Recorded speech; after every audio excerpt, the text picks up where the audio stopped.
The streets outside the Egyptian consulate in New York are far from Tahrir Square, but protest has found its way here as well. Dozens of demonstrators railed against what they say is the use of excessive force against the citizens of Egypt that includes bombing them with caustic tear gas.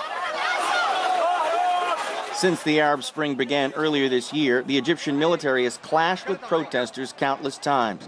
In many of these encounters, tear gas, manufactured in the United States, found its way into the ears, throats, and lungs of thousands of Egyptians who were pushing to overthrow then President Hosni Mubarak and now the military panel that replaced him in February. In my opinion, this is another form of terrorism when you're selling something to hurt other people's, like tear gas and rubber bullets and all this to other countries, which they selling it to people that use it against their own people. If you recall, they said, oh, Saddam used a chemical weapon against his people. So this is the same thing. What makes this military different than him? Protesters held up signs as cars drove by during the Thursday evening commute.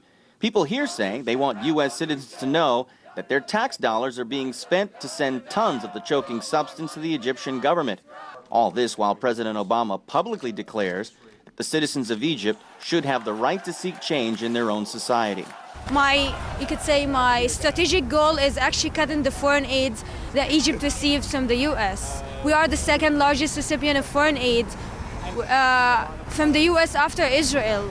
And it's basically $2 billion US goes to Egypt annually. $1.3 billion goes to the military. There's oppressing people, trying them in front of military courts and killing them in peaceful protests. The next stop for protesters was the office of the primary stockholder of Combined Systems Incorporated, the company that mass produces much of the tear gas made in the U.S. and shipped worldwide.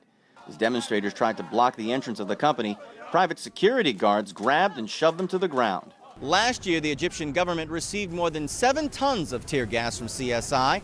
On the company's website, it boasts that it sells a, quote, innovative line of less lethal munitions, tactical munitions, and crowd control products. Many of these protesters have also been a part of the Occupy Wall Street demonstrations that started back in September. They say taking part in this cause is repayment for what they describe as the inspiration they received from the people of Egypt.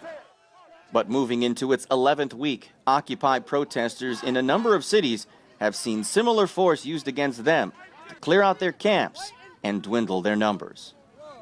Gary Anthony Ramsey, Press TV, New York.